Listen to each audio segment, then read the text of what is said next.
Price the Lord. எல்லோரும் முழிச்சிருக்கீங்களா? ஏன்னா காலையில் டிஃபனுக்கு பொங்கலும் வடையும் போட்டாங்க. சாப்பிட்டுட்டு தெம்பாக இருக்கீங்களா இல்லை தூக்கமாக இருக்கீங்களா? சரி. கிறிஸ்துவுக்குள் பிரியமானவர்களே, இந்த நாளில் ஆண்டவர் நம்மை அழைத்திருக்கிறார். இன்றைக்கி நம்ம பார்க்க போகிற தலைப்பு தான் ஆண்டவருடைய அழைப்பு. எத்தனை பேர் நம்ம யார் அழைச்சி இங்கே வந்திருக்கிறோம்? ஆண்டவர் நம்மை அழைத்திருக்கிறார் இல்லையா? ஏன்னா இங்கே வரணும்னு சொல்லி நிறைய பேர் ஆசைப்பட்டாங்க, நிறையா பேர் பேரும் கொடுத்தாங்க. ஆனால் இங்கே வந்திருக்கிறது கொஞ்சம் பேர் தான். அப்போ ஆண்டவருடைய அழைத்தல், யாரை அவர் அழைத்திருக்கிறாரோ அவங்கள தான் வர முடியும். நம்ம விவிலியத்தின் அடிப்படையில் ஆண்டவர் யாரை எல்லாம் அழைத்திருக்கிறார், எப்படி அழைத்திருக்கிறார், அழைத்திருக்கிறவர்கள் என்ன பெற்றுக்கொண்டார்கள். ஏன்னா இன்றைக்கி அழைச்சி நம்ம வந்திருக்கிறோம், ஆண்டவர் அழைச்சி வந்திருக்கிறோம். அப்போ நமக்கு என்னெல்லாம் கிடைக்கும் தெரியும் இல்லையா? இங்கே வரோம் அப்படின்றது தெரிஞ்சு போச்சு, வந்திருக்கிறோம், திரும்பி போகும்போது நமக்கு என்னெல்லாம் கிடைக்கும். Price the Lord. இந்த கையை தூக்கி பிரைஸ் தி லார்ட்னு சொல்லும்போது சொல்லுங்கள், கையை தூக்கி சொல்லுங்கள், சரிங்களா? ஏன்னா ஆண்டவர் கல்வாரி சிலுவையில் எப்படி பாடுபட்டார்? கையை ரெண்டுத்தையும் இப்படி கட்டிக்கிட்டு, அதேமாரி அற்புதம் செய்யும் போதெல்லாம் ரெண்டு கையும் கட்டிக்கிட்டு இப்படியே நின்னாரா? இல்லை. அவர் என்ன பண்ணார்? கைகளை உயர்த்தினார்.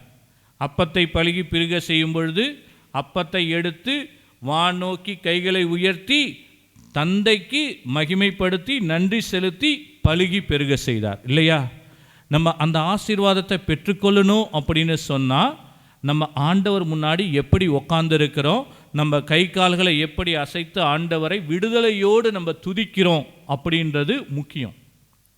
நான் இறுக்கமாக இப்படியே உக்காந்துக்கிட்டு இருப்பேன் அப்படின்னு சொன்னால் நம்ம எப்படி எதெல்லாம் கட்டிட்டு வந்தோமோ, நம்ம மனசுலையும் சரி உடல்லையும் சரி எதெல்லாம் கட்டி சுமந்துட்டு வந்தீங்களோ அதை அப்படியே கட்டி பிடிச்சிட்டு வச்சுருந்தீங்கன்னு வச்சுக்கோங்க, திரும்பி போகும்போது என்ன பண்ணுவீங்க? பத்திரமா கட்டு மூட்டை அவுக்காமல் கட்டு சொத்தோடு திரும்பி போயிடுவீங்க. Price the Lord. சரி, அதனால் விடுதலையோடு துதிக்க சொல்லும் பொழுது விடுதலையோடு துதிங்க. அப்போ தான் ஆண்டவர் உங்களை நிரப்ப முடியும், அவரால் அதிசயம் செய்ய முடியும். சரி, விவிலியத்தில் ஆண்டவர் முதலை யாரை அழைத்தார்? பழைய ஏற்பாட்டில் ஆதாமை படைத்தார். யாரை அழைச்சார்? அபிரகாம் அழைச்சாரா? சரி. மோசேவா? தொடக்க நூலில் முதல் நூல் தொடக்க நூல் தானே. யாரை அழைச்சார்? ஆதாமை படைத்தார், அழைக்கலை. படைப்புலேருந்து யார் அழைச்சார்? ஆபிரகாமை அழைச்சார். அதுக்கப்புறம் தான் நோவா. ஆபிரகாமை அழைச்சார். அபிரகாம் அழைச்சாரா ஆபிராம் அழைச்சாரா? ஆபிராம் அழைச்சார். ஏன் அப்படின்னா ஆபிரகாம் ஒன்றும் இல்லாதவராக இருந்தார். ஆண்டவர் யாரை அழைக்கிறார் அப்படின்னு சொன்னால் சந்தோஷமாக விடுதலையோடு இருக்கிறவங்கள, வசதி வாய்ப்போடு இருக்கிறவங்கள, நிறைய படித்தவங்களை அவர் அழைக்க மாட்டார். 1 கொரிந்தியர் 1வது அதிகாரம் 28வது வசனம் சொல்லுகிறது, உலகம் தாழ்ந்ததாக கருதுபவற்றையும் இகழ்ந்து தள்ளுபவற்றையும் கடவுள் தேர்ந்தெடுத்தார்.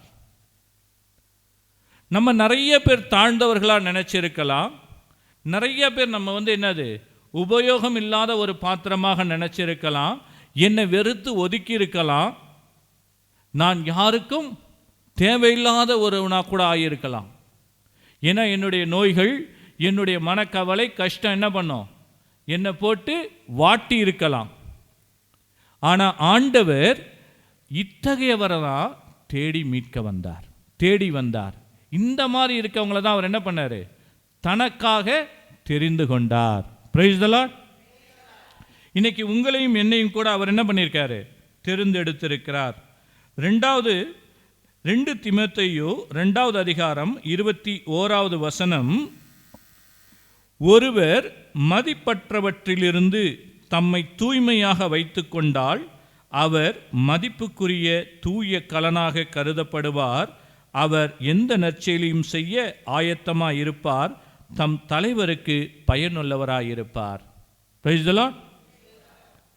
ஆண்டவருக்கு நீங்களும் நானும் மதிப்பளித்து மதிப்பில்லாத காரியங்களை நம்ம தூக்கி எறியும் பொழுது அவர் நம்மை தனக்கு உகந்த பாத்திரமாக, தமக்கு தேவையுள்ள ஒரு கருவியாக உங்களையும் என்னையும் பயன்படுத்துவார். இப்போ ஆபிரகாமை என்னன்னு அவர் கூப்பிட்டாரு? தொடக்க நூல் 12வது அதிகாரம் 1வது வசனம் படிக்க முடியுமா? தொடக்க நூல் 12வது அதிகாரம் 1வது வசனம்.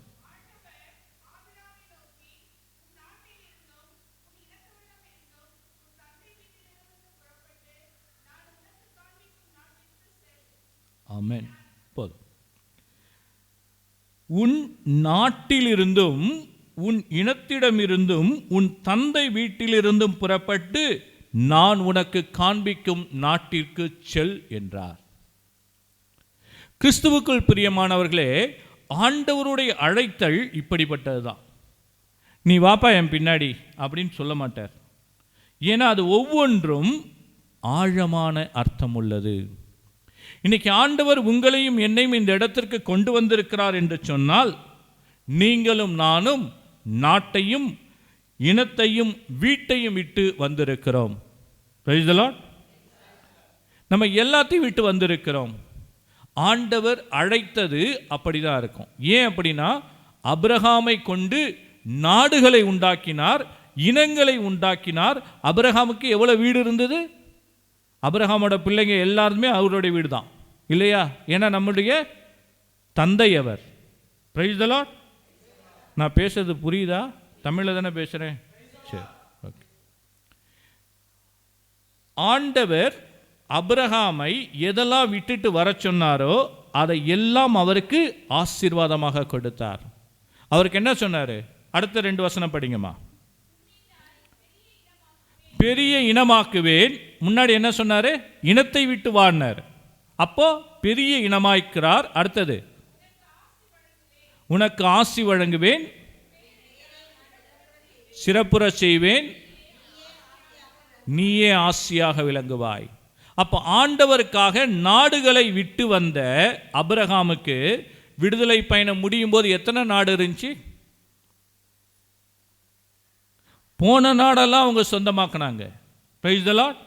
ஆனால் அவர் எதை விட்டு போனார்? நாட்டை விட்டு போனார். இனத்தை விட்டு வான்னு சொன்னார். அவர்லேருந்து எத்தனை இனம் தோன்றியது? 12 இனம். யாக்கோபோட சந்ததி முழுசும், இஸ்ரவேல் சந்ததி முழுசும் ஆபிரகாமுடைய இனமாக இருந்தது. ஆனால் அவர் என்ன சொன்னார்? இனத்தை விட்டு வான்னார். வீட்டை விட்டு வா அப்படின்னு சொன்னார். அந்த இனம் ஒவ்வொரு குடும்பமாக, குலம் குலமாக, 12 குலம். அதுக்கப்புறம் அந்த 12 குலத்தில் எத்தனை வீடு? அதில் பைபிளில் படித்து பார்த்தீங்கன்னா தெரியும் எத்தனை வீடு இருந்ததுன்னு. ஏன்னா ஒவ்வொரு குடும்பமும் ஒவ்வொரு வீடாக கருதுனாங்க. அப்போ ஆண்டவருக்காக எதை ஆபிரகாம் தூக்கி போட்டுட்டு வந்தாரோ, எதை விட்டுட்டு வந்தாரோ அதை ஆண்டவர் அவருக்கு ஆசீராக மாற்றினார்.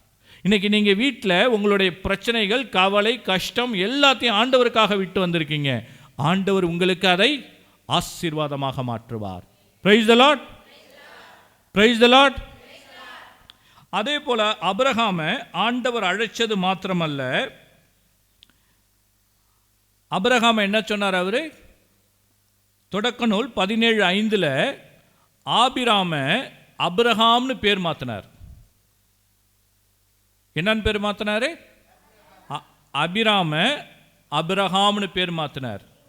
ஏன்னா அது உடன்படிக்கையின் பெயராக இருந்தது. அபிரகாம் உடன்படிக்கையின் மனிதராக இருந்தார். யாக்கோபை ஆண்டவர் அழைத்தார். அவருடைய பேர் என்னன்னு மாற்றினார்? இஸ்ரவேல்னு மாற்றினார். இஸ்ரவேலை ஆசீர்வதிப்பதே எனது பிரியம்.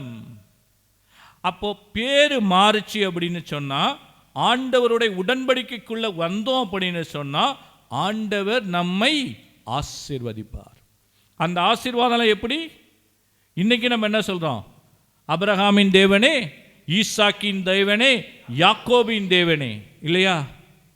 அப்போ இன்னைக்கும் நம்ம அவரை சொல்றோம் அப்படின்னா, எத்தனை தலைமுறையாக அந்த ஆசீர்வாதம், ஆண்டவர் அழைத்த அழைத்தலுக்கு கீழ்ப்படிந்து வந்த அபிரகாமின் ஆசீர்வாதம் கடந்து வருதுன்னு பாருங்க.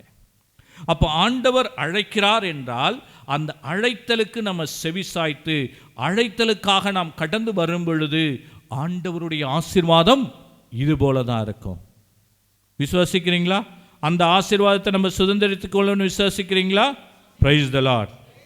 ஏன்னா இன்னைக்கு நம்ம கூட நிறைய நேரங்களில் நம்ம நினச்சிருப்போம், நான் யாருக்கும் தேவையில்லாதவன், என் வீட்டில் ஒரே சண்டை சச்சரவு, என்னை யாருமே என்ன பண்ண மாட்டேங்கிறாங்க, மதிக்க மாட்டேங்கிறாங்க, எனக்கு வேலை இல்லை, என்கிட்ட பணம் இல்லை, என்னோட சுற்றி கவலையும் கஷ்டமும் கண்ணீரும் தான் இருக்குது, நான் யாருக்கும் தேவையில்லாத ஒரு பாத்திரம்னு நினைக்கலாம்.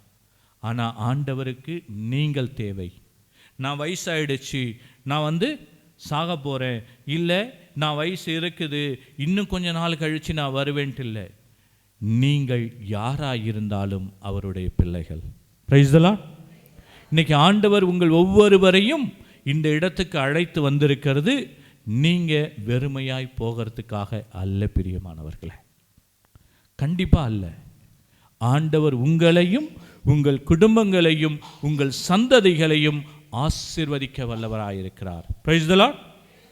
நீங்கள் ஏதோ நான் மட்டும்தான் வந்திருக்கிறேன், அதனால் ஆசீர்வாதத்தை நான் மட்டும் எடுத்துகிட்டு போகிறேன்னு நினைக்காதீங்க. கண்டிப்பாக உங்கள் மூலமாக உங்கள் குடும்பங்கள் ஆசீர்வதிக்கப்படும். ஏன்னா அபிரகாமுக்கு இன்னைய வரைக்கும் ஆண்டவர் ஆசீர்வாதத்தை குறைக்கவே இல்லை, அல்ல குறையாம ஆண்டவர் ஆசீர்வதித்து கொண்டிருக்கிறார். சரியா? இந்த அழைத்தல்ல என்ன இருக்கு? இந்த 3 காரியம் நம்ம பார்த்துட்டோம். ஆனால் அபிரகாமுடைய அழைத்தல், ஏன்னா அபிரகாமுடைய அழைத்தல் தான் இந்த பைபிள் மொத்தமே, இந்த விவிலியம் மொத்தமுமே அபிரகாமுடைய அழைத்தல் தான். ஆதாமை ஆண்டவர் உண்டாக்கினார், ஆதாமை அழைத்தார், அவரோடு கூட இருக்க தான் அழைச்சார். ஆனால் ஆதாம் அதை கேட்கல. அவர் ஏன் கேட்கல, ஏவாள் என்ன சொன்னாங்க, அதெல்லாம் விட்டுருவோம். அதுக்கு அடுத்ததாக ஆண்டவர் அழைத்தவர், படைத்த படைப்பிலிருந்து அழைத்தவர் அபிரகாம் தான். அந்த அபிரகாம் பெற்றுக்கொண்ட ஆசீர்வாதம் தான் இந்த விவிலியம் முழுவதும். இன்னைக்கு நீங்களும் நானும் அபிரகாம் எத்தகைய ஆசீர்வாதத்தை, அழைத்தலுக்கு எப்படி அவர் கீழ்ப்படிந்தார்ன்றது மட்டும்தான் நம்ம பார்க்க போகிறோம்.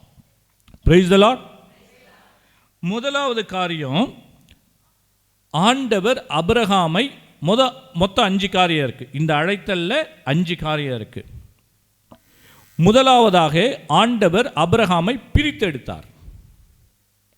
எதிலிருந்து பிரித்தார் அப்படின்னு பார்த்தீங்கன்னா, அவர் வாழ்ந்த நாடு, அந்த நாட்டில் இருக்க சடங்குகள், அந்த நாட்டில் இருக்க புராதன காரியங்கள் எல்லாத்துல இருந்தும் அபிரகாமை அவர் என்ன பண்ணார், பிரித்தார். அடுத்தது அவருடைய இனத்தில் இருந்து அவரை பிரித்தார். அவருடைய இனம், அவருடைய தந்தையின் இனம் எல்லாத்துலேருந்தும் பிரித்தார். அவங்க இனம் அப்படின்னு சொல்லும் பொழுது எபிரேயர், அவங்களுடைய காலத்தில், அபிரகாமுக்கு முந்தைய காலத்தில் அவர்கள் ஒவ்வொரு குடும்பத்திற்கும் ஒரு தெய்வங்களை கொண்டு வழிபாடு செய்தவர்கள். ஒவ்வொருத்தருக்கும் ஒவ்வொரு தெய்வம், அதை எல்லாத்தையும் வணங்கிட்டு இருந்தவர் தான் அபிராம். அதுக்கப்புறம் தான் ஆண்டவர் அழைச்ச உடனே அதை விட்டுட்டு வந்தார், அந்த தெய்வங்களை எல்லாம் விட்டுட்டு வந்தார். அதே போல் தன் தந்தையின் வீடு, அதையும் விட்டுட்டு வந்தார். இன்றைக்கி நம்முடைய பாவங்கள், நாம் அடிமைப்பட்டு கிடக்கிற காரியங்கள், நம்மை சூழ்ந்திருக்கிற நம்முடைய சூழ்நிலைகள், என்ன நெருக்கமான சூழ்நிலையாக இருந்தாலும் சரி, எல்லாத்தையும் நம்ம ஆண்டவருக்காக விட்டுவிட வேண்டும். நம்முடைய பாவங்கள், பாவ பழக்கங்கள், பாவ காரியங்கள், நான் அடிமைப்பட்டு கிடக்கிற எல்லா காரியங்களையும் ஆண்டவருக்காக விட்டுவிட வேண்டும். அதே போல மோசேவை ஆண்டவர் அழைத்தார். மோசேவை ஆண்டவர் அழைத்து என்ன சொன்னார்?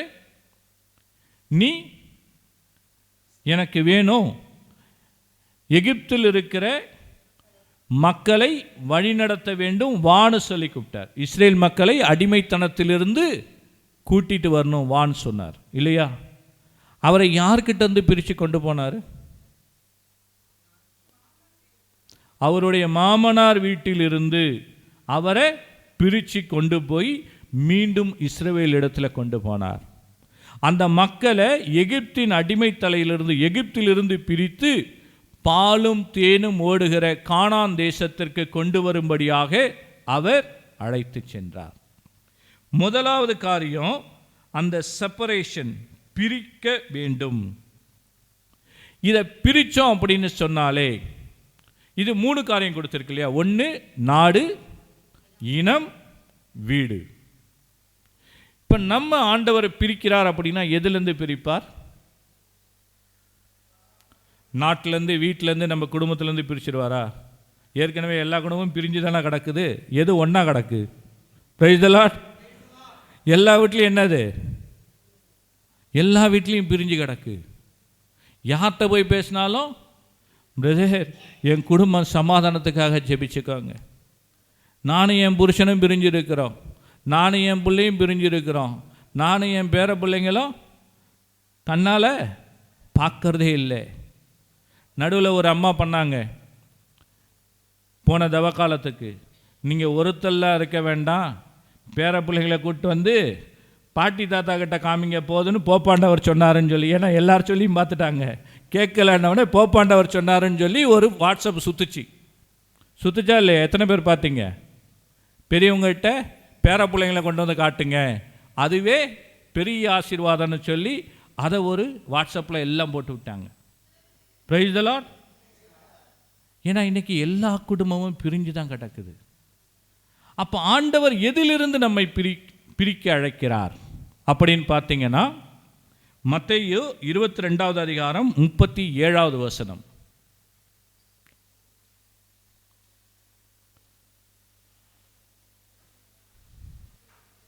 மத்தேயு 22:37வது வசனம்.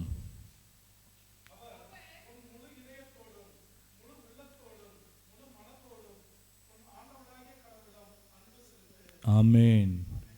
முழு உள்ளத்தோடும், முழு இதயத்தோடும், உள்ளத்தோடும், மனதோடும் ஆண்டவரை அன்பு செய். அப்போ நம்ம எதை விட்டு பிரியணும் அப்படின்னு பார்த்தீங்கன்னா, நம்முடைய உடல், நம்முடைய உள்ளம், நம்முடைய ஆன்மா, இதில் இருக்கிற எல்லா பாவமும் ஆண்டவருக்கு பிரியமில்லாத காரியங்களையும் விட்டு நீங்களும் நானும் பிரிய வேண்டும். அப்படி பிரிஞ்சோம் அப்படின்னு சொன்னாதான் நம்ம என்ன பண்ண முடியும்? ஆண்டவரை அன்பு செய்ய முடியும் இல்லையா? ஆண்டவரை அன்பு செய்ய முடியும். முதல்ல நம்ம என்ன பண்ணோம்? பிரியணும். நம்மக்கிட்ட இருக்கிற காரியங்களை தூர போடணும். வீட்டில் குப்பை சேர்த்துக்கிட்டே இருந்தால் என்ன பண்ண முடியும்? ஒரு ரூம் வச்சுருக்கீங்க, அதில் இருக்கிற எல்லா குப்பையும் கொண்டு போய் சேர்த்தே வச்சுக்கிட்டு இருக்கீங்க, வீட்டில் விட்டு வெளியே போடலை. அப்போ எப்படி இருக்கும்? திருப்பி ஏதாவது புது பொருளை அதில் வைக்க முடியுமா? சரி, ஒரு பாத்திரம் வச்சுருக்கிறோம், ஃபஸ்ட்டு அதில் சமைக்கிறீங்க, அதே பாத்திரத்தை எடுத்து திருப்பி இன்னொன்று சமைப்பீங்களா?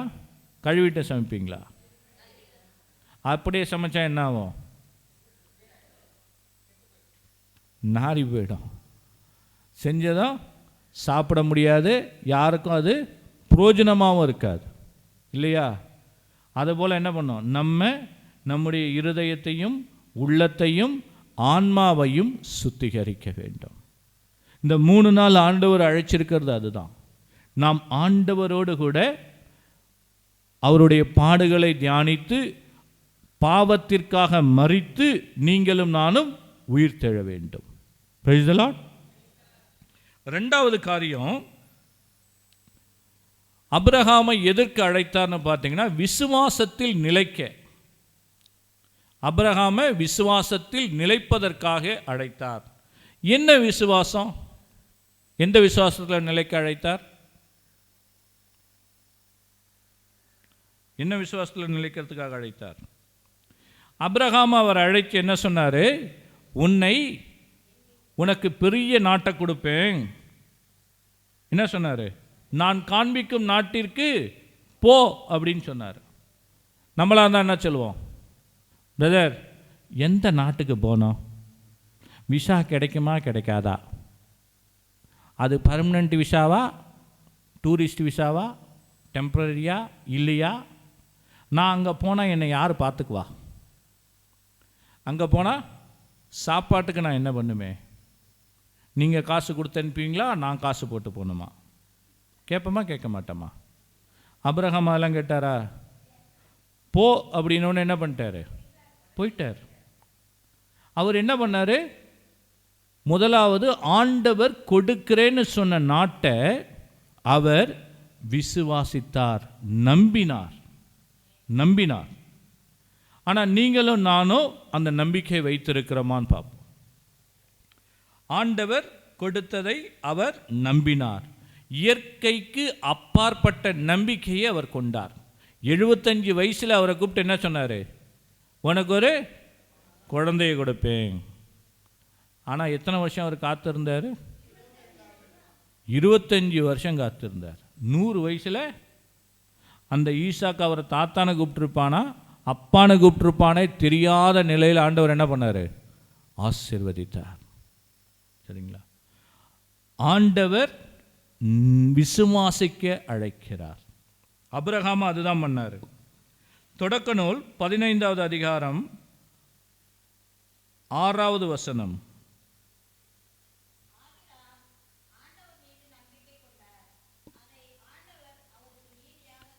ஆமென். ஆபிரகாம் ஆண்டவர் மீது நம்பிக்கை கொண்டார், அதை அவர் நீதியாக கருதினார். ஆபிரகாமுக்கு இன்னொன்று கூட ஒன்று பண்ணார். தொடக்க நூல் 15வது அதிகாரம் 5வது வசனம் படிங்க.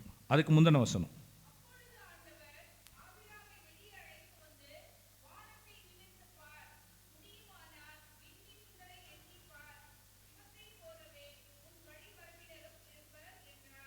ஆமென், ஆமென், ஆமென். இது விண்மீனை எண்ணிப்பாருன்னு சொன்னார். ஆபிரகாம் பார்த்தார் இல்லையா? பார்த்தாரா பார்க்கலையா? பார்த்தாரா பார்க்கலையா? சரி, 17வது வசனம் படிங்க.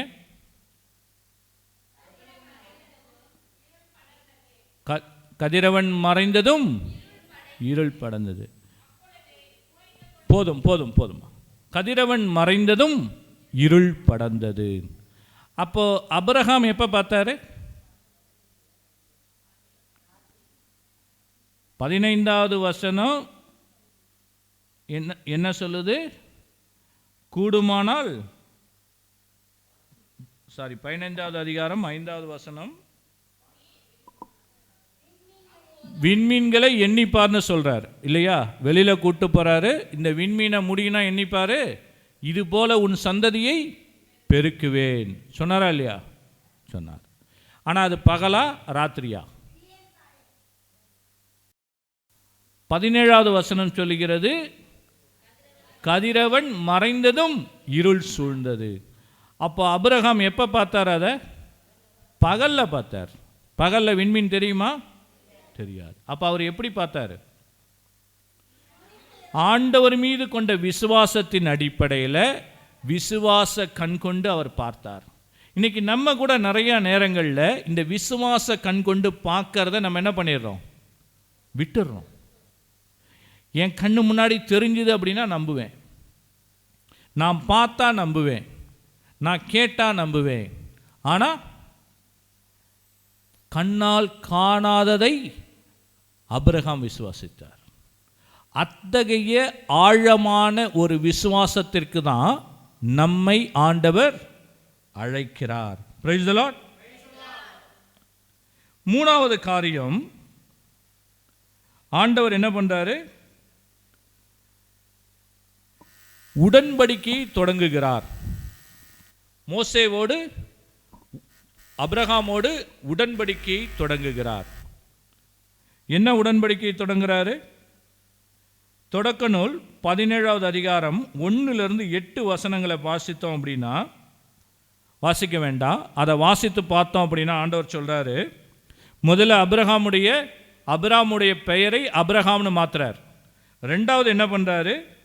நாடுகளை உண்டாக்குவேன், உன்னிடத்திலிருந்து நாடுகளை உண்டாக்குவேன், நான் உன் கடவுளாக இருப்பேன், நாடுகளை உனக்கு உரிமை சொத்தாக தருவேன். Price the Lord. இந்த உடன்படிக்கையை அவர் என்ன பண்றாரு? ஆபிரகாமோடு செய்து கொள்கிறார். இன்னைக்கு நீங்களும் நானும் கூட இந்த உடன்படிக்கையின் மக்களாக வாழ அழைக்கப்பட்டிருக்கிறோம். விடுதலை பயணத்தில் நம்ம பார்க்கும் பொழுது மோசேவோடு கூட ஆண்டவர் உடன்படிக்கை செய்கிறார். எங்க செஞ்சாரு? சீனாய் மலையில் உடன்படிக்கை செய்தார். அது எத்தனாவது உடன்படிக்கை? முதல் உடன்படிக்கை. அப்புறம் ரெண்டாவது உடன்படிக்கை எங்க செஞ்சாரு? ரெண்டாவது உடன்படிக்கை எங்க செஞ்சார்? சீனாய் உடன்படிக்கை கீழ்ப்படியாமையினால, அதில் குறை இருந்ததுனால ஆண்டவர் ரெண்டாவது புதிய உடன்படிக்கை உண்டாக்கினார். எரேமியா 31வது அதிகாரம் 31 33 வரை உள்ள வசனங்கள்.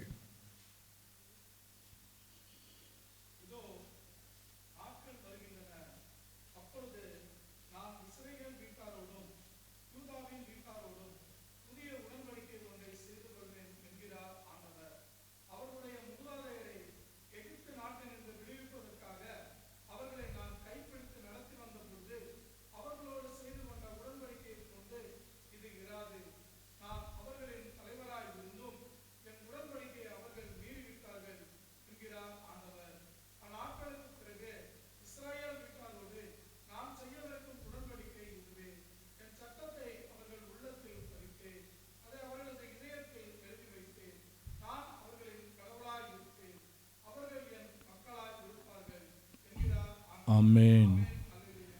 என் சட்டத்தை, உடன்படிக்கையை, என் சட்டத்தை அவர்களுடைய இதயத்தில் எழுதி வைப்பேன். இதயத்தில் எழுதி வைப்பேன், அவர்களுடைய உள்ளத்தில் பொதித்து வைப்பேன், அவர்களின் கடவுளாக நான் இருப்பேன். இந்த ஆண்டவருடைய உடன்படிக்கை, அந்த உடன்படிக்கையின் வழியாக இருக்கிற அவருடைய வார்த்தைகளை நீங்களும் நானும் உள்ளத்தில், இதயத்தில் எழுதி வைத்தவர்களாக இருக்க வேண்டும். Price the Lord. அப்ப எழுதி வைத்தவர்களாக நீங்களும் நானும் இருந்தா என்ன நடக்கும்? மார்க்கு 11:24.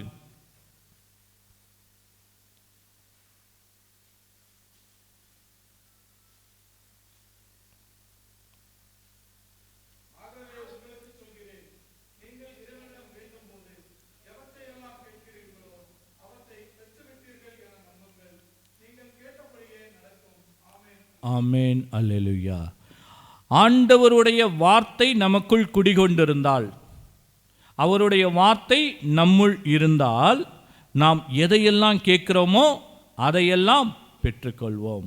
யோவான் 14வது 15வது அதிகாரத்தில் வாசித்து பார்த்தீங்கன்னா நிறைய இடத்துல இதுதான் கொடுக்கப்பட்டிருக்கு. அவரோடு கூட நீங்களும் நானும் இருக்கும் பொழுது மிகுந்த கனி தருவோம், மிகுந்த கனி தருவோம். அவரோடு கூட இருக்கும் பொழுது நீங்களும் நானும் எதையெல்லாம் கேட்கிறோமோ பெற்றுக்கொள்ளுவோம். இப்போ இந்த உடன்படிக்கையின் மனிதர்களாக, புதிய உடன்படிக்கையின் மக்களாக நீங்களும் நானும் மாற வேண்டும். ஆபிரகாம் அதுதான் பண்ணாரு. உடன்படிக்கையின் மனிதராக அவர் மாறினார். ஆண்டவர் அவரோடு கூட உடன்படிக்கை செய்து கொண்டார். நம்ம என்னெல்லாம் உடன்படிக்கை செய்திருக்கிறோம்? நம்முடைய வாழ்க்கையில் நாம் செய்த உடன்படிக்கையை நம்ம காப்பாற்றி இருக்கிறோமா? நம்முடைய வாழ்க்கையில் நிறைய நேரங்களில் நம்ம உடன்படிக்கை செய்கிறோம்.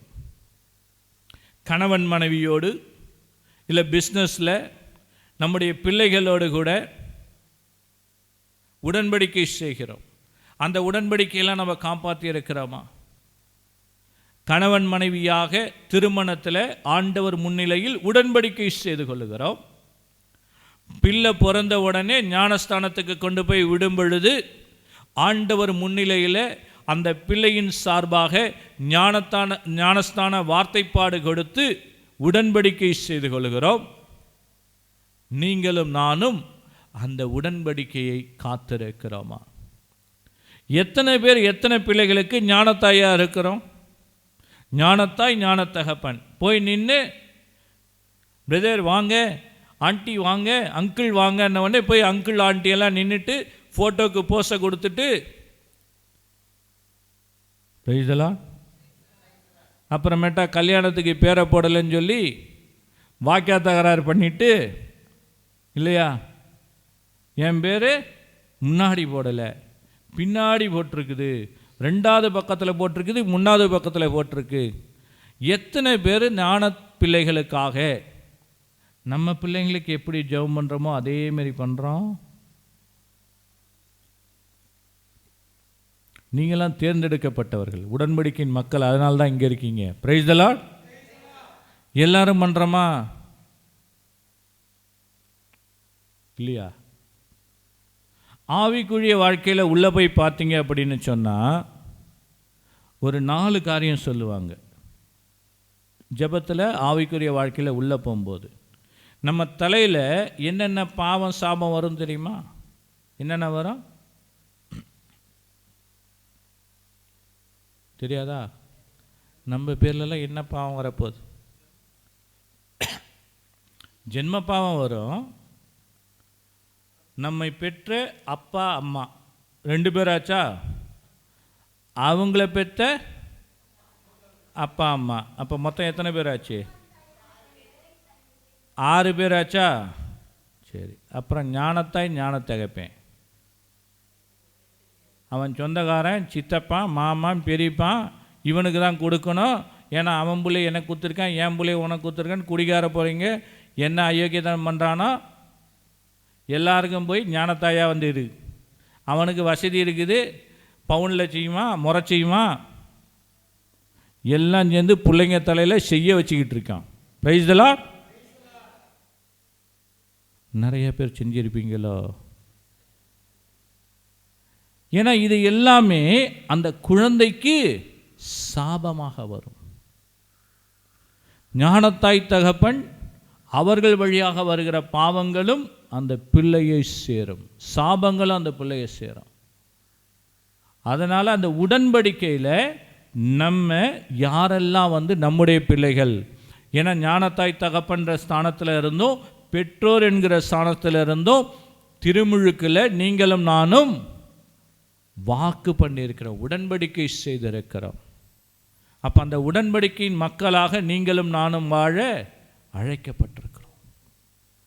4வது காரியம், இதுவரை 3 காரியம் என்னென்ன பார்த்தோம்?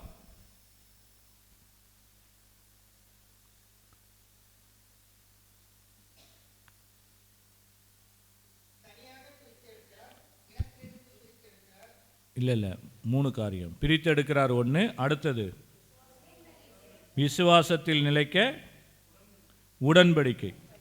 4வது காரியம் கீழ்ப்படிதல். அப்ரஹாமை நீ கிளம்பி வான்னு சொன்ன உடனே அவர் என்ன பண்ணிட்டார்? கிளம்பி போயிட்டார். அவர் அதுக்கப்புறம் என்ன பண்ணல? எதுவுமே திரும்பி பார்க்கல. அவர் உடனே கிளம்பி போனார். அதுதான் கீழ்ப்படிதல். இன்னைக்கு நீங்களும் நானும் அந்த கீழ்ப்படிதலோடு இருக்கிறோமா? ஈசாக்கை பலியிட ஒரே புள்ள, உனக்கு ஒரு குழந்தையை தருவேன்னு சொன்னார். அந்த குழந்தையை இனமாக்குவேன்னாரு, ஜாதியாக்குவேன்னாரு, விண்மீனை போல பெருக்க செய்வேன்னு சொன்னார். எல்லாம் சொன்னார்ல. எல்லாத்தையும் கேட்டுட்டு 75 வயசில் சொன்னதை 25 வருஷம் கழித்து தான் என்ன பண்ணார்? ஆண்டவர் டெலிவரி பண்ணார், இல்லையா? 75 வயசில் இருந்தாலும் அவர் கொஞ்சமாவது குழந்தை பிறக்கும்னு மனுஷத்தனமாக நினச்சிருக்கலாம். 100 வயசில் என்னாச்சு? நம்பிக்கை இழந்தப்போ ஒரு குழந்தையை கொடுத்தார். அந்த குழந்தை கொஞ்சம் வயதான உடனே, ஒரு வாலிப பருவம் வந்த உடனே அவர் என்ன பண்ணாங்க? கூட்டிகிட்டு போய் பலி கொடுன்னார். அப்போது பலி என்னாச்சு? அவருக்கு வயசு என்ன இருக்கும்? யாருக்கு? பையனுக்கு 13 இருக்கும். அப்ரகாமுக்கு எவ்வளோ இருக்கும்? 113 வயசு, இல்லையா? அந்த வயசில் என்ன பண்ணுறாரு? கூட்டிகிட்டு வந்து பலி கொடுன்ன உடனே அவர் எதுவுமே கேட்கல. ஏன் ஆண்டவரே, நீங்கள் ஏற்கனவே எனக்கு இந்த பிளானெல்லாம் சொன்னீங்களே, இந்த நாட்டுக்கு போன்னு சொன்னீங்க, உன்னை பெரிய இனமாக்குவேன், நீங்கள் வானத்தை பாரு, நீங்கள் பூமியை பாரு, நீங்கள் இந்தா பாரு அந்தா பாரு, நீங்கள் இப்போ கடைசியாக ஒரே ஒரு பையனை குத்திங்க. அவனையும் கூட்டின்னு வந்து சாவடிறாங்கிறீங்களே, ஏன் ஆண்டவரே என்ன சாவடிக்கிறீங்க கேட்டாரா? அது என்ன பண்ணார்? உடனே ஈசாக்கை கூட்டிகிட்டு சரி ஆண்டவர் சொன்னால் செய்வோம். அதனால தான் அவர் விசுவாசத்தின் தந்தைன்னு சொல்கிறோம். அவர் கீழ்ப்படிந்தார். ஆண்டவருக்கு முதல்ல கீழ்ப்படியணும், அவருக்கு கீழ்ப்படுகிறவர்களாக இருக்கணும். நம்மளாம் அபிரகாமுடைய சந்ததியா மோசேவோட சந்ததியா? அபிரகாமோட சந்ததியா? இதெல்லாம் நம்ம செய்கிறோமா? இதெல்லாம் செஞ்சால் தான் அபிரகாமோட சந்ததி. மோசேவை ஆண்டவர் என்ன பண்ணார்? எரியிற முள்செடியில் தீ எரிஞ்சிக்கிட்டு இருந்தது. மோசே ஆடு மேய்ச்சிக்கிட்டு அப்படி போகிறாரு, திரும்பி பார்க்குறாரு, முள்செடி எரியுது. பாலைவனத்தில் அது அவருக்கு ரெகுலர். அப்படியே ஆடு மேய்ச்சிட்டு போகும்போது அங்கங்கே எரியும். அந்த காட்டு தீயை பார்க்குறாரு, தள்ளி நிற்கிறாரு, ரெகுலராக இருக்க மாதிரி அவர் கடந்து போகிறார். ஆனால் இந்த முள்செடியை பார்த்த உடனே அவர் அதில் ஒரு வித்தியாசத்தை பார்த்தார். என்னத்தை பார்த்தாரு? முள்செடி எரியுது, நெருப்பு எரியுது, ஆனால் அது என்ன பண்ணல? தீயவே இல்லை. அது பாட்டுக்கு எரிஞ்சிக்கிட்டு இருக்குது. உடனே அவர் என்ன பண்ணுறாரு? நான் போய் பக்கத்தில் போய் பார்க்குறேன்னு போய் பார்க்குறார். அப்போ ஆண்டவர் அவர்கிட்ட என்ன பண்ணார்? மோசே உன் செருப்பை கட்டிட்டு உள்ளவா, நீ பேசுன்ட்டு பேச ஆரம்பிக்கிறார். பேசின உடனே அவர் என்ன பண்ணார்? நம்மலாம் மோசேவுடைய மக்கள் தான் இல்லையா? பேசின உடனே என்ன சொன்னார்? ஆண்டவர்கிட்ட பேசினார். மோசேவை கூப்பிட்ட உடனே அவர் பதில் சொன்னார். 2 பேரும் பேசினாங்க. என்ன சொன்னார்? நீ எகிப்துக்கு போ, இஸ்ரேல் மக்கள் வடிக்கிற கண்ணீரை நான் பார்த்துருக்கிறேன். நீ இப்போ என்ன பண்ணு? அந்த மக்களுக்காக பார்வன்ட்ட பேசி என்ன பண்ணு? விடுதலை பண்ணி கூட்டு வா. யாராவது கேட்டால் நான் தான் வந்து அபிரகாமின் கடவுள், ஈசாக்கின் கடவுள், யாக்கோபின் கடவுள்னு சொல்லு. இருக்கின்றவராகவே இருக்கிறவர் நாமேன்னு சொல்லு. இதெல்லாம் என் பேர், இது அட்ரஸ்ஸு அப்படின்னு ஆண்டவர் என்ன பண்ணார்? விசிட்டிங் கார்டை கொடுத்து நீ போய் பேசிட்டு வான்னார். சொன்னாரா இல்லையா? அபிரகாம் என்ன சொன்னார்? ராஜா வீட்டில் வளர்ந்தவர், அங்கே எல்லா பயிற்சியும் கற்றுக்கிட்டவர், சண்டை போடுறதில் வல்லவர், இளவரசர் கற்றுக்கிற எல்லாத்தையும் அம்புட்டையும் கற்றுச்சு. அங்கே ஒருத்தனை கோவப்பட்டு அடித்து கொல்லவும் செஞ்சாச்சு இல்லையா? யாராவது ஏற்ற மாதிரி வந்தால் அடிக்கவும் தெம்பு இருக்குது. ஆனால் எல்லாம் இருந்தவொடனே அவர் என்ன சொன்னார்? ஆண்டவரே, நான் வந்து என்ன பண்ணுவேன்? தித்துவேன். எனக்கு பேச தெரியாது ஆண்டவரே, அதனால் என்னது, நான் வரல, வேறு யாராவது பார்த்துக்கோங்களேன். நம்ம அதானே சொல்லுவோம். சிஸ்டர் ஒரு ப்ரே பண்ணுங்களேன், பிரதர் வந்து பிரதர் வேறு யாராவது சொல்லுங்களேன். மோசே ஒன்று ஒரு ரெக்கமெண்டேஷன், அவரை கூப்பிட்டா நல்லா இருக்கும் பிரதர், நீங்கள் என்ன பண்ணுங்க, அவங்கள கூப்பிடுங்க. ஆண்டவருக்கு உடனே அவர் என்ன பண்ணுறாரு? சஜஷன் சொல்கிறார். இன்றைக்கி நம்மளாம் அதான் பண்ணுவோம். நீ இந்த ஊழியத்துக்கு வா செய்யினவனே, ஆண்டவரை நீங்கள் என்ன பண்ணுங்க, நான் வரல, ஆனால் எங்கள் பங்கில் இந்த அக்கா இருக்காங்கல்ல, நல்லா ஜெபம் பண்ணுவாங்க, நல்ல வசதி வேற, எங்கே போச்சுனாலும் என்ன பண்ணுவாங்க, போயிட்டு வந்துடுவாங்க, அதனால் அவங்கள சொல்லுங்க ஆண்டவரே. சொல்கிறோமா இல்லையா? புரியுதுங்களா? அப்போ எல்லாரும் அதான் பண்ணுறோம். மோசே அதை தான் பண்ணார். ஆண்டவர் ஒன்று என்ன சொன்னார்? இல்லைப்பா நீ வா, பேச தானே முடியாது, உனக்கு பேசுகிறதுக்கு இன்னொரு ஒரு ஆள் அனுப்புகிறேன், இந்த ஆரோனை கூட வச்சுக்கோ இல்லையா? அபிரகாம் வரும்போது அபிரகாம் கேட்காமலே என்ன பண்ணார்? இன்னொன்று லோத்தை கூட அனுப்புனார். ஆமாவா இல்லையா? அப்போ ஆண்டவருக்கு கீழ்ப்படியும் பொழுது ஆண்டவர் நமக்கு எதெல்லாம் பலகீனமாக இருக்கோ, நம்ம விட நம்மளை பற்றி அதிகமாக தெரிஞ்சவர் யார்? ஆண்டவர். என் பலவீனங்களில் அவருடைய பலன் பூரணமாய் விளங்கும்படியாக என்னை அவர் என்ன பண்ணுவார்? உதவி செய்து என்னை எடுத்து அவர் பயன்படுத்துவார். Praise the Lord. இன்னைக்கு நம்முடைய பலவீனம் எப்படியா வேணாலும் இருக்கலாம், நம்முடைய பலவீனம் என்னவா வேணாலும் இருக்கலாம், என்ன கஷ்டமாக வேணாலும் இருக்கலாம்.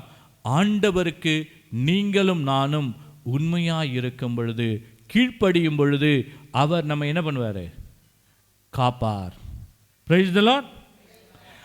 கீழ்ப்படியில் இன்னொரு காரியம் பார்த்தீங்கன்னா, நாமான் என்ன பண்ணார்? நோவா பேடிச்சது. நாமான் எலியா கிட்ட போகிறார். எலியா தீர்க்கதரிசி, அவருக்கு தொழுநோய் இருந்தது. எலியா தீர்க்கதரிசிக்கிட்ட போகிறாரு. போன உடனே அவர் என்ன சொன்னார்? நீ போய் யோர்தான் ஆற்றுல 7 முறை முங்கி குழி அப்படின்னு சொன்னார். உடனே என்ன ஆயிடுச்சு? நம்மளை மாதிரி அவர் நாமானம், நான் எலியாவை அங்கேருந்து மெனக்கட்டு வந்தேன், இந்த பிரதர்கிட்ட போனால் தலையில் கையை வச்சு கூட ஜெபம் பண்ணல, நீ வீட்டுக்கு போம்மா, பாவசங்கத்தனம் பண்ணு, ஆண்டவருடைய பைபிள் வார்த்தையை எடுத்து வாசி, உனக்கு சுகமாயிடுன்னு சொன்னார். கையை வச்சா குறைஞ்சா போயிடுவார் இல்லையா? ஏன்னா நம்ம மக்களுக்கு எதாக இருந்தாலும் கையை தலையில் வச்சாதான் ஆண்டவர் வைக்கிறது முக்கியம் இல்லை. பிரதரை தேடி வந்தோம், பிரதர் கையை தலையில் வச்சே ஆகணும் இல்லையா? அப்போ தான் ஒரு வந்ததுக்கு திருப்தியாக இருக்குது பிரதர், இல்லைன்னா ரொம்ப கஷ்டமாக இருக்குது. கத்தி கத்தி கத்தி ஜெபம் பண்ணுவோம், ப்ரேயர் பண்ணி ஆசீர்வாதத்தை இப்படிலாம் பெற்றுக்கலாம். நீங்கள் ஆண்டவருடைய வார்த்தையை கேளுங்க, ஆண்டவர் சுகத்தை கொடுப்பாரு, நீ உன் வாழ்க்கையில் இருக்கிற இந்தந்த காரியெல்லாம் எடுத்து போடுன்னு எல்லாம் 1 மணி நேரம் ஜெபம் பண்ண உடனே கடைசியாக வந்து, பிரதர் எனக்கு எங்கள் வீட்டில் அப்படின்னு ஆரம்பிப்பாங்க பாருங்கள். அதுக்கு போனவொடனே எல்லாரையும் வரிசையில் நிற்க வச்சு 10 நிமிஷம் ஒவ்வொருத்தருக்கும் ஜெபம் பண்ணி அனுப்பிடலாம். ஜெபம் பண்ணிவிட்டு தீர்க்க தரிசனம் சொல்லி என்ன பண்ணிடலாம், அனுப்பிட்டு போயிட்டே இருக்கலாம். ஏன்னா நம்மளுக்கு விசுவாசம் அப்படி இருக்கிறது. நாமான் என்ன பண்ணார்?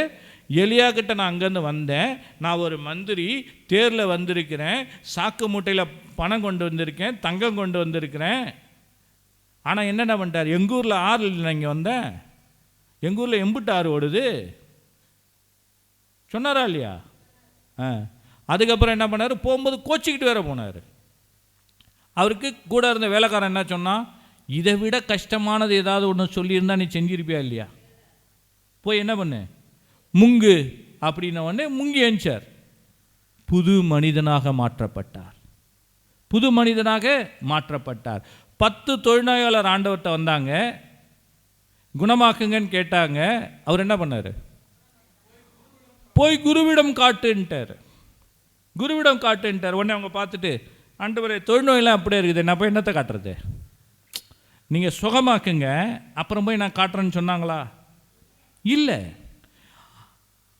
தான் சுகம் பெற்றதாக அவர்கள் விசுவாசித்தார்கள். ஆண்டவரிடத்தில் நம்ம ஒரு விண்ணப்பம் செய்யும் பொழுதே நன்றியோடு கூட துதிக்க வேண்டும் என்று சொல்லி பவுல் அதனால் தான் சொல்றார். ஏன்னா ஆண்டவர் இல்லாதவைகளை இருக்கிறவைகள் போல அழைக்கிறவர். ஏன்னா இது புதிய ஏற்பாட்டில் இல்லை, தொடக்க நூலில் 3வது நாள் ஆண்டவர் என்னத்தை படைச்சாரு?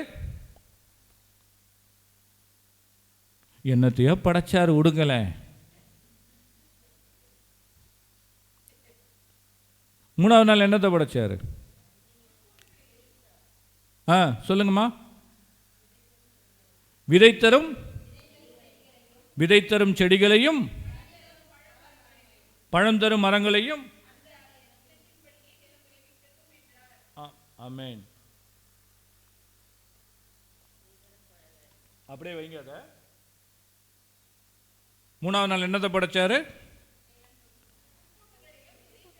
புற்பூண்டுகள், செடி கொடி எல்லாத்தையும் உழவழிச்சிட்டார் இல்லையா? பைபிள்லேருந்து படிச்சிருக்கீங்க, பொய் சொல்லக்கூடாது. அதானே படிச்சிங்க? சரி. 2வது அதிகாரம் 5-6 வசனம் படிங்க.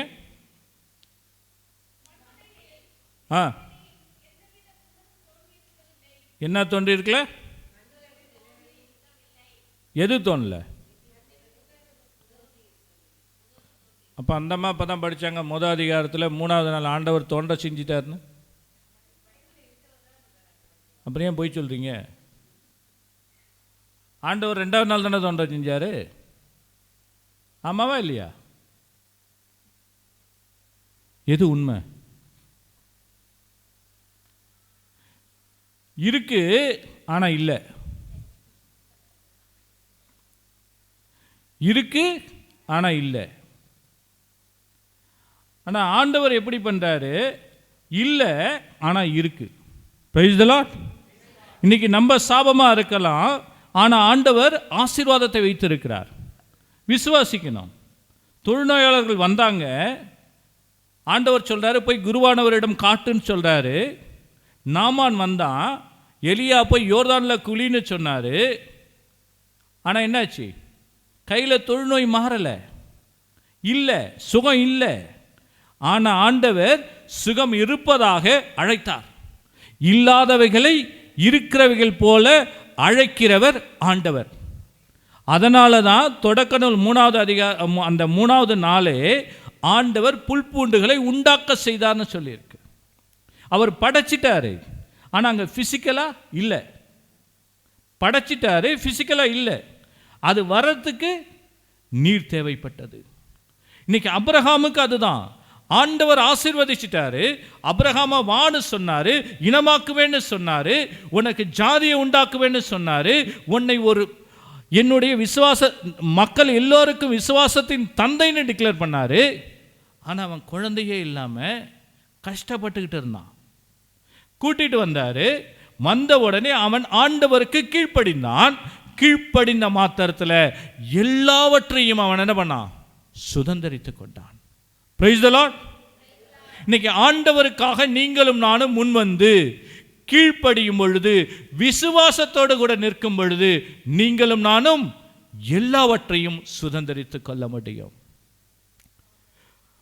எலியா தீர்க்கதரிசி ஆகாப்பு ராஜா முன்னாடி போய் நிற்கும் போது சொன்னா, விண்ணையும் மண்ணையும் படைத்த ஆண்டவருக்கு முன்பாக நிற்கக்கூடிய எலியா,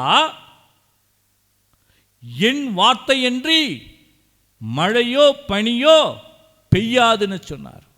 ஆகாப்பு ராஜா நின்னா. ஆனா அவர் சொன்னது யாரு? முன்னாடி அவர் வச்சிருந்தது யாரு? இஸ்ரவேலின் ஆண்டவர், படைகளின் ஆண்டவர் அவருக்கு முன்னாடி நிப்பாட்டி அவர் சொன்னார். இன்னைக்கு நீங்களும் நானும் கூட நமக்கு முன்பாக ஆண்டவரை வைக்கும் பொழுது, அவருக்கு முதலிடத்தை கொடுத்து அவருக்காக நிற்கும் பொழுது, அவருடைய வார்த்தைக்கு கீழ்ப்படியும் பொழுது, உடன்படிக்கையின் மக்களாக நீங்களும் நானும் உடன்படிக்கையை சுதந்திரித்துக் கொள்ள முடியும். Price the Lord. கடைசி காரியம், ஆசீர்வாதத்தை பெற்றுக்கொள்வதற்காக அவர் அப்ரஹாமை அழைத்தார். ஆசீர்வாதத்தை பெற்றுக்கொள்வதற்காக அப்ரஹாமை அழைத்தார். அப்ரஹாம் என்ன பண்ணாரு? கடவுளை முன்னிறுத்தி, தூசியும் துரும்புமானவன் என்று சொல்லி ஆண்டவர்கிட்ட போகும்போதே அவர் என்ன பண்ணாரு? தன்னை தாழ்த்தி கொண்டார். தூசியின் துரும்புமானவன் சொல்லி தன்னை ஒப்பு கொடுத்தார். அவரோடு கூட இணைந்து நடந்தார்னு சொல்லப்பட்டிருக்கு. இன்னைக்கு ஆண்டவரோடு கூட இணைந்து நடந்தார். இன்னைக்கு நம்மளுக்கு எதுவுமே தெரியாமல் இருக்கலாம், என்னுடைய வாழ்க்கை எங்கே போகுதுன்னு தெரியாமல் இருக்கலாம், எனக்கு முன்னாடி பாதை இல்லாமல் இருக்கலாம். இஸ்ரவேல் மக்கள் போய் எகிப்தில் செங்கடல் அருகில் அமரும் பொழுது, இந்த பக்கம் செங்கடல், எதிர்த்த மாதிரி எகிப்து படைகள், எந்த பக்கம் போகிறதுனே தெரியல. அவங்க சூழ்நிலை எல்லாம் கடந்து போய் கஷ்டத்தில், கண்ணீரில், கொலைவெறியோடு, உயிர் பயந்து அவர்கள் கத்தி கூப்பாடு போட்டப்போ ஆண்டவர் என்ன பண்ணார்? செங்கடலை பிளந்து வனாந்தரத்தில் அவர்களுடைய காலில் தண்ணி படாம நடந்து போக செய்தார். இன்னைக்கு நம்ம கூட ஆண்டவர் என்ன பண்ணுவார்? இதே போல நடக்க செய்வார். ஏசாயா தீர்க்கதரிசியின் புஸ்தகம் 43வது அதிகாரம், இல்லை 43ல் 17வது வசனம்.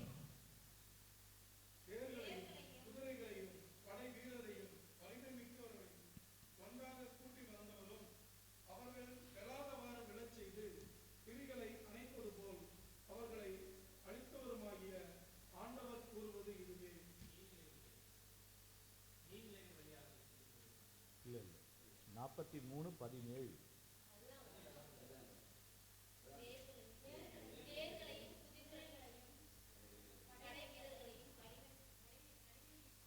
சாரி 16.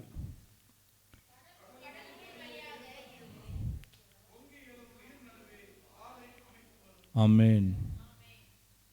கடலுக்குள் வழியை ஏற்படுத்தியவரும் பொங்கி எழும் நீர் நடுவே பாதை அமைத்தவரும்.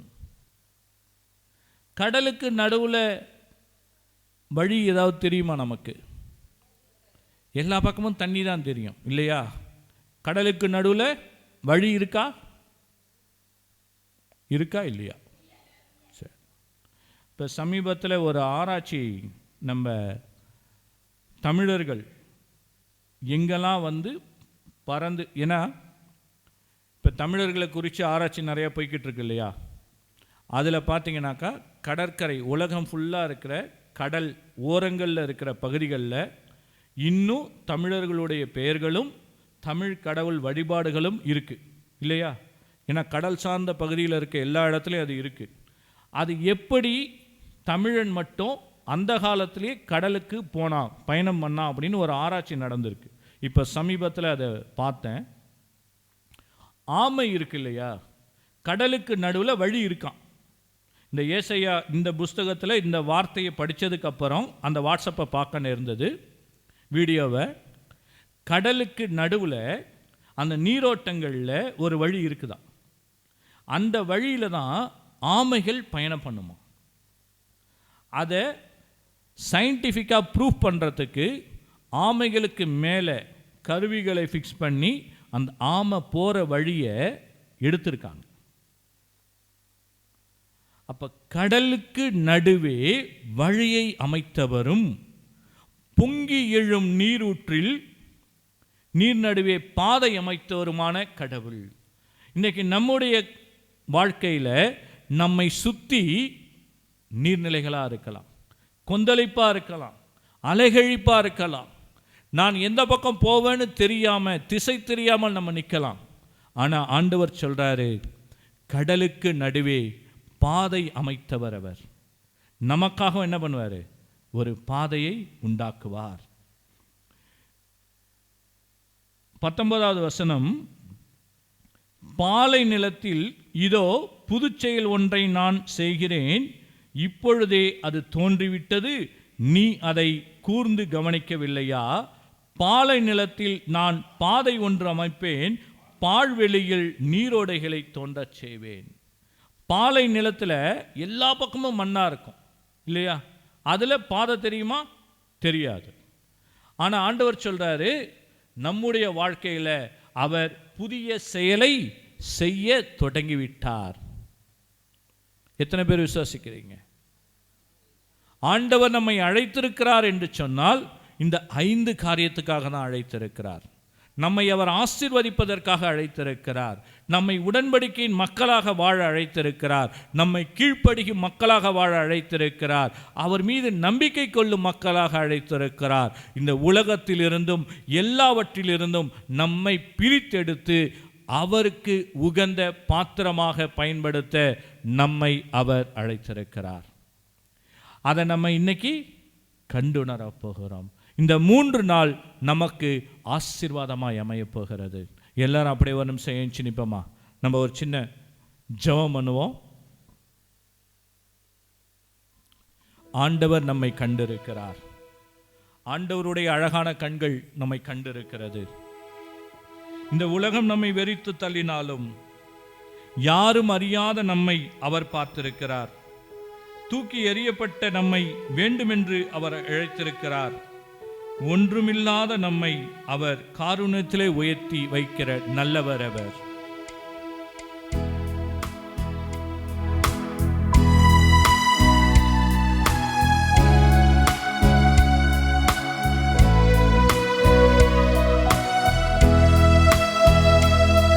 உம்மழகான கண்கள் என்னை கண்டதாலே முடிந்ததென்று நினைத்த நான் உயிர் வாழ்கின்றேன். அழகான கண்கள் என்னை கண்டதாலே முடிந்ததென்று நினைத்த நான் உயிர் வாழ்கின்றேன்.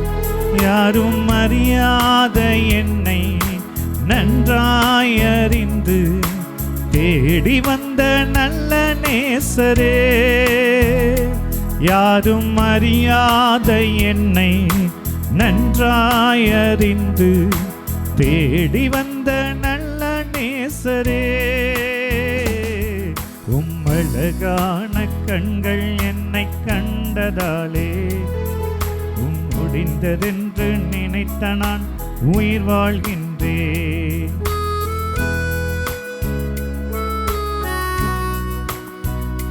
தூக்கி எறியப்பட்ட நான்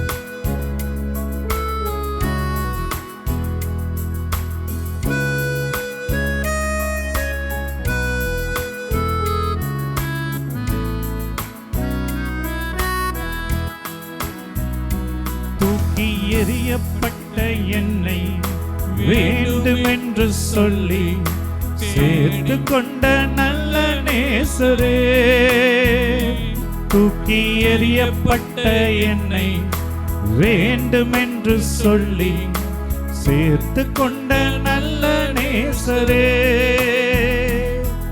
உம் அழகான கண்கள் என்னை கண்டதாலே முடிந்ததென்று நினைத்த நான் உயிர் வாழ்கின்றேன். உம் அழகான கண்கள் என்னை கண்டதாலே முடிந்ததென்று நினைத்த நான் உயிர் வாழ்கின்றேன். ஒன்றுமில்லாத என்னை உம் காருண்யத்தாலே உயர்த்தி நல்ல நேசரே,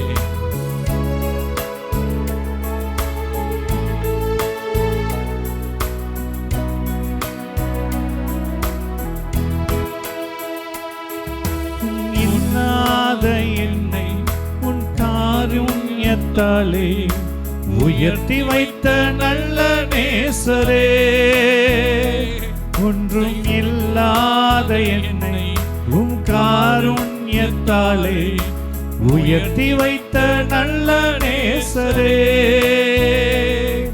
உம் அழகான கண்கள் என்னை கண்டதாலே முடிந்ததென்று நினைத்த நான் உயிர் வாழ்கின்றேன். உம் அழகான கண்கள் என்னை கண்டதாலே முடிந்ததென்று நினைத்த நான் உயிர் வாழ்கின்றேன். உம் அழகான கண்கள் என்னை கண்டதாலே முடிந்ததென்று நினைத்த நான் உயிர் வாழ்கின்றேன். உம் அழகான கண்கள் என்னை கண்டதாலே முடிந்ததென்று நினைத்த நான் உயிர் வாழ்கின்றேன். உம் அழகான கண்கள் என்னை கண்டதாலே முடிந்ததென்று நினைத்த நான் உயிர் வாழ்கின்றேன். இயேசுவே இயேசுவே இயேசுவே இயேசுவே இயேசுவே உடன்படிக்கையின் மக்களாக மாற, உடன்படிக்கை கீழ்ப்படிகிற மக்களாக மாற, அவர் தேர்ந்தெடுக்கப்பட்ட பிள்ளையாக மாறு, அவரால் அழைக்கப்பட்ட பிள்ளைகளாக மாறு. கையை ரெண்டத்தையும் அப்படியே விண்ணுலகத்துக்கு நேராய் நேற்றி ஆண்டவரை பார்த்து சொல்லுங்க, அப்பா என்னை அழைத்தவர் நீர் உண்மை உள்ளவர் ஆண்டவரே, நான் ஒரு ஊதாரி மைந்தன் தகப்பனே, அப்பா உம்மை விட்டு நான் ஓடி போனேன் ஆண்டவரே, இதோ அந்த வேளையில நான் திரும்பி வந்திருக்கிறேன், அந்த ஊதாரி மைந்தன் போல திரும்பி வந்திருக்கிறேன், உங்க உடன்படிக்கையை புதுப்பிக்க நான் வந்திருக்கிறேன், கீழ்ப்படிந்த பிள்ளையாக, அப்பா உம்மை விட்டு விலகாத பிள்ளையாக, அப்பா தேவரீர் உமக்கு எதிராகவும் கடவுளுக்கு எதிராகவும் நான் பாவம் செய்தேன், இனி ஒருபோதும் ஆண்டவரே உம்முடைய மகன் எனப்பட நான் தகுதியற்றவன் சொல்லி ஆண்டவரே நான் ஒப்புக்கொடுக்கிறேன் ஆண்டவரே, நான் ஒப்புக்கொடுக்கிறேன் ஆண்டவரே, உம்முடைய மகன் சொல்ல தகுதி இல்லாத ஆண்டவரே, உம்முடைய மகன் சொல்ல தகுதி இல்லாத ஆண்டவரே, ஆனா என்னை தகுதிப்படுத்தவர் நீர் ஆண்டவரே, என்னை அழைத்தவர் நீர் உண்மை உள்ளவர் ஆண்டவரே. உம்முடைய கண்கள் என்னை கண்டதுனால ஆண்டவரே நான் உயிர் வாழ்கிறேன் ஆண்டவரே, நான் உயிர் வாழ்கிறேன். என்னுடைய வாழ்நாள் எல்லாம் ஆண்டவரே, இனி என்னுடைய வாழ்நாள் எல்லாம் ஆண்டவரே, உம்முடைய உடன்படிக்கையின் பிள்ளையாக, உம்முடைய அழைத்தலின் பிள்ளையாக நான் வாழ ஒப்பு கொடுக்கிறேன் ஆண்டவரே, நான் வாழ ஒப்பு கொடுக்கிறேன் ஆண்டவரே. அப்பா, என்னையும் என் குடும்பத்தையும் நான் ஒப்பு கொடுக்கிறேன் அப்பா. என்னுடைய எல்லாவற்றையும் ஆண்டவரே, என்னுடைய நாட்டை, என்னுடைய இனத்தை, என்னுடைய வீட்டை நான் ஒப்பு கொடுக்கிறேன். உங்களுக்காக நான் ஒப்பு கொடுக்கிறேன் ஆண்டவரே. அப்பா, நான் உமக்காக நிற்க, உமக்காக ஓட, உமக்காக வாழ, உம் சாட்சியாய் நிற்க ஆண்டவரே நான் ஒப்பு கொடுக்கிறேன். ஓரிமானா தனதோரி பிபீஷரா ஆண்டவரே ஒப்பு கொடுக்கிறேன், ஒப்பு கொடுக்கிறேன், ஒப்பு கொடுக்கிறேன் ஆண்டவரே.